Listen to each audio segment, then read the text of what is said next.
Halo semuanya, selamat datang di Italk. Nah, masyarakat Jawa Timur mestinya udah gak asing lagi nih sama kata lumpur Sidoarjo. Apa sih lumpur Sidoarjo itu? Nah, lumpur Sidoarjo adalah suatu tragedi di mana terjadi semburan lumpur panas dengan suhu 60 derajat nih. Nah, pas itu terjadi di Porong, Kabupaten Sidoarjo. Kemudian faktor dari munculnya lumpur Sidoarjo ini masih simpang siur. Ada beberapa kalangan yang menyebutkan bahwa lumpur Sidoarjo ini dari akibat letusan gunung di Jogja, dan ada beberapa kalangan yang menyebutkan karena adanya suatu perusahaan tertentu. Nah, kan warga setempat merasa terusik kan, terus pastinya ahli geologis tak asing lagi kan dengan lokasi tersebut. Jadi tak heran jika lokasi tersebut itu sering dijadikan penelitian oleh warga oleh ahli geologis gitu.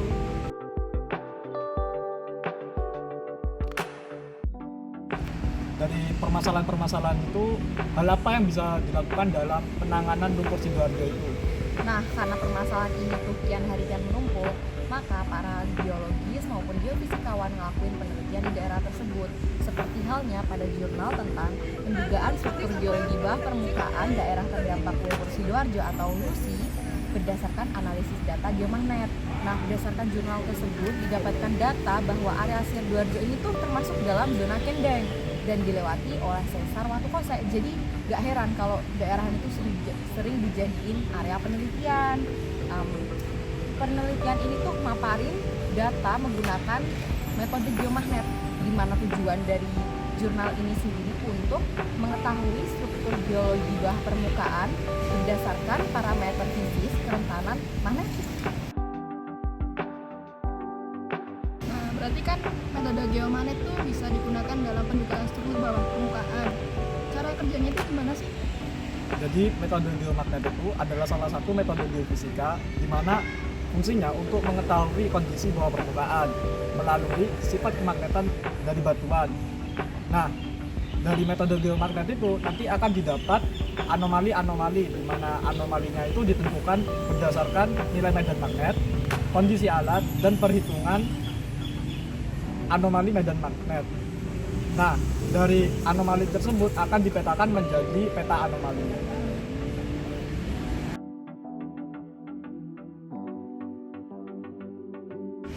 Nah, dari metode geomagnet itu kan didapat hasil berupa peta anomali ya.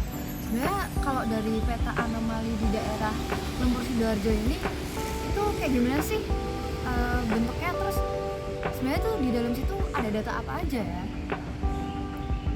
Kalau misalnya dari yang ditinjau ya, dari peta anomali itu, jadi tuh ada 3 bagian gitu, kayak 3 region dari peta anomali itu. Nah, itu tuh ngejelasin kalau misalnya peta anomali itu ada beberapa bagian. Ada yang anomalinya tinggi, ada yang sedang, dan ada yang rendah. Kalau misalnya yang tinggi, ini dia warnanya oranye. Kalau misalnya rendah, dia warnanya hijau kuning. Kalau misalnya sedang itu hijau kuning, kalau misalnya rendah baru hijau tua. Jadi kan dia di luar itu kan. Nah, kalau misalnya ditinjau itu peta anomalinya tuh kayak pusatnya tuh dikelilingin sama ini medan magnet yang tinggi, kerentanan magnetik yang tinggi. Jadi pertama tuh magnetiknya tinggi, habis itu makin keluar tuh makin rendah gitu, terus akhirnya rendah di luarnya. Nah, kalau misalnya tinggi itu berapa sih? Kalau misalnya tinggi itu dari 422 sampai 788 nanometer. Kalau misalnya sedang itu dia 162 sampai 422 nanometer. Kalau misalnya rendah itu min 84 sampai 162 nanometer gitu. Jadi kan itu dikelilingi gitu kan. Nah, pokoknya itu segala arah ada kerentanan magnet yang tinggi, terus makin ke sini makin ke luar itu makin rendah.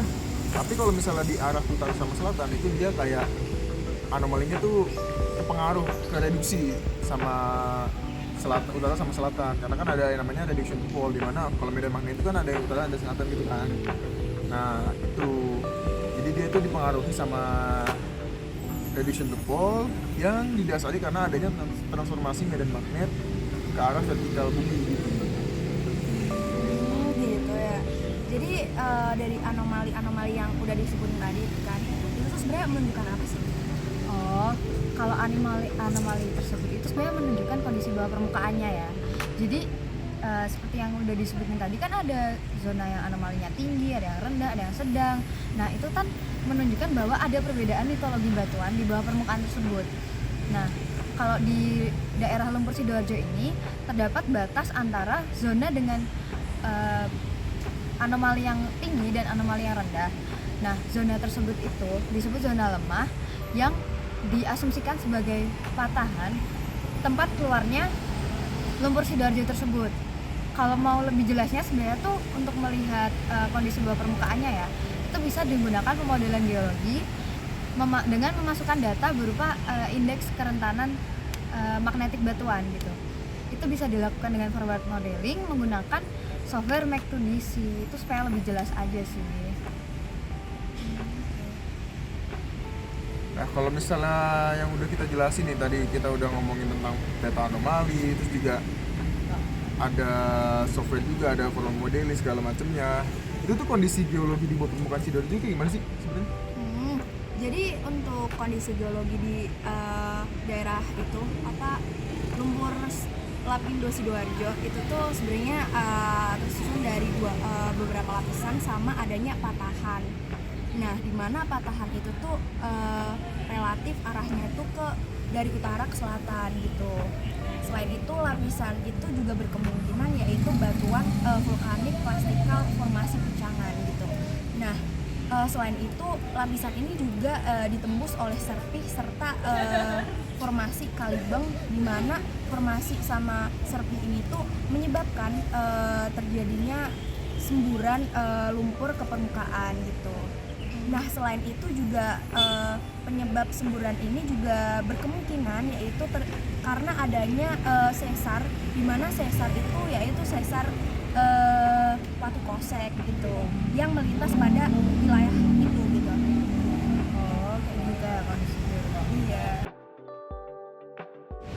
Nah jadi dari pemaparan tadi itu merupakan hasil dari permasalahan lumpur Sidoarjo yang diaplikasikan dari metode geofisika yaitu metode geomagnetik.